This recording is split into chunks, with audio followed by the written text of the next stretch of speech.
की स्टोरी कौन है? एक लंबे समय पहले एक गांव में आदित्य और भावना नामक पति पत्नी रहते थे। उनका चित्रा नामक एक सुंदर सी बेटी थी। वो एक छोटी सी घर में रहते थे। आदित्य एक बहुत नेक इंसान था और जितना उसके पास था उतने में ही खुश रहने वाला था। वो पानी पूरी बेच के आए हुए पैसों से ही अपने परिवार की देखभाल करता था। हर रोज वो सुबह उठ के पानी पूरी बना के बेचने जाता था। पानी पूरी स्वादिष्ट पानी पूरी एक बार खाना काफी नहीं होता है, बार बार खाने का मन करता है। 10 रुपयों का एक प्लेट, आइए आइए। ऐसे पूरी गांव में जाते हुए बेचता था। उसके बनाए हुए पानी पूरी स्वादिष्ट रहने पर सभी लोग वहां खाना पसंद करते थे। रोज की तरह वो एक दिन पानी पूरी बेच के अंधेरा होने पर वापस घर जाते रहता है, जब उसे रास्ते में कुछ लोग भागते हुए नजर आते हैं। उसके पलक झपकते ही वो लोग गायब भी हो जाते हैं। कौन थे वो लोग? क्यों भाग रहे थे? और इतने में ही कहां गायब हो गए? ऐसे वो अपने आप में सोच रहा था जब उसे रास्ते के बगल में एक सूटकेस दिखाई देता है। ये किसका सूटकेस है? शायद किसी ने खो दिया होगा। सुबह मैं इसे जमींदार को दे देता हूँ, वो इसको उसके मालिक तक पहुंचा देंगे। ऐसे सोच के वो सूटकेस अपने साथ अपने घर ले जाता है। आदित्य की पत्नी उस सूटकेस को देख पूछती है, ये किसका सूटकेस है जी? मुझे नहीं पता, आते समय रास्ते में मिला था मुझे। क्या है सूटकेस में? नहीं, मुझे नहीं पता, मैंने देखा ही नहीं। अच्छा, तो फिर रुकिए, मैं पहले ये देखती हूँ कि इसमें है क्या।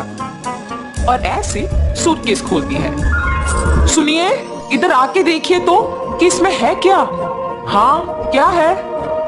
पास आके देखने पर वो सूटकेस हीरे, मोती और सोने से भरा हुआ था। देखा आपने, कितने हीरे, कितना सोना है इसमें। अब हमें कभी वापस मेहनत करने की जरूरत ही नहीं पड़ेगी। भावना, ये सूटकेस हमारा नहीं है, किसी ने खो दिया इसे। कल सुबह इसे जमींदार के हवाले करने इसे लेके आया हूँ। तो आप क्या इसे जमींदार को लौटाएंगे? हाँ, मैं ये स्वीकार नहीं करूंगी।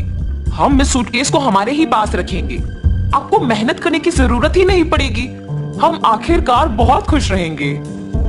अपनी पत्नी का उस बात ना स्वीकार करने पर आदित्य उसे दुख ना पहुंचाने के लिए उसे कुछ नहीं कहता है और सोच में पड़ जाता है।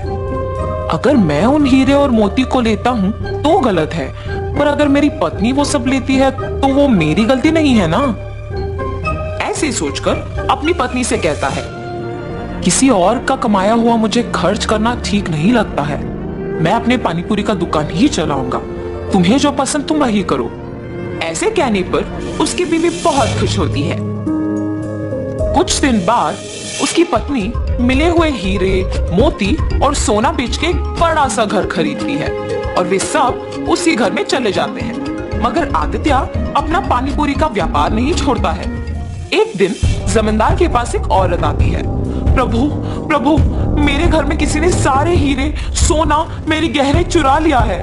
मुझे समझ में नहीं आ रहा कि मैं क्या करूं, इसीलिए आपके पास भाग के आई। कृपया मेरी मदद कीजिए प्रभु। फिक्र ना करो माता, मेरे पे भरोसा करके आप चले जाओ। मैं उस चोर को पकड़ के आपको बुलाऊंगा। जमींदार के ऐसे कहने पर वो औरत उन पे भरोसा करके वहां से चली जाती है। उसके बाद के कुछ ही दिन में जब आदित्य और उसका परिवार एक बड़ा घर खरीद के उसमें रहने लग जाते हैं, तो गांव के लोग में उन्हीं के बारे में खुसर पुसर शुरू हो जाती है। ऐसे ये बात जमींदार तक भी पहुंचती है।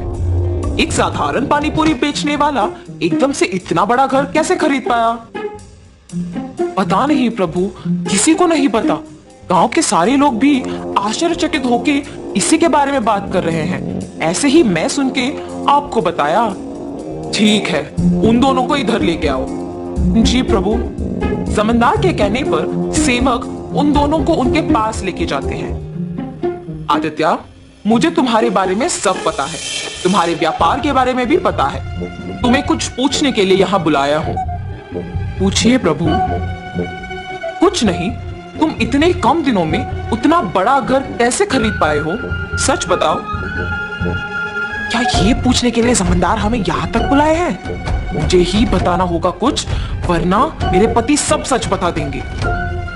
मेरे पति का कमाया हुआ पैसा हम बचा बचा के ये घर खरीद पाए हैं प्रभु।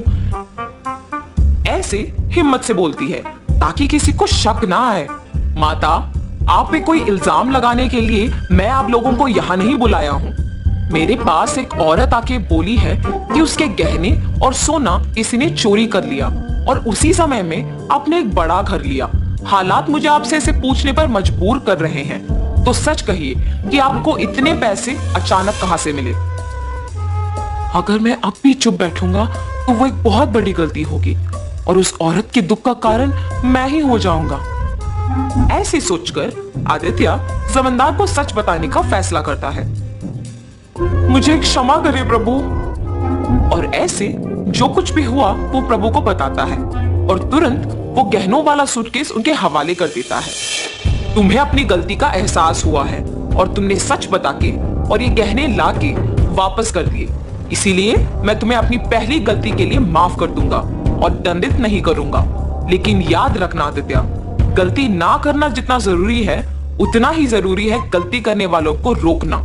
ये कभी मत दोहराओ। जमींदार के माफ करने पर आदित्य उनके कृतज्ञ होता है और वहां से चला जाता है और जमींदार उन गहनों को उस औरत के हवाले कर देता है। आदित्य हमेशा की तरह अपने पानी पूरी का व्यापार करता है और उसी से अपना घर को चलाता है। तो इस कहानी का नैतिक क्या है?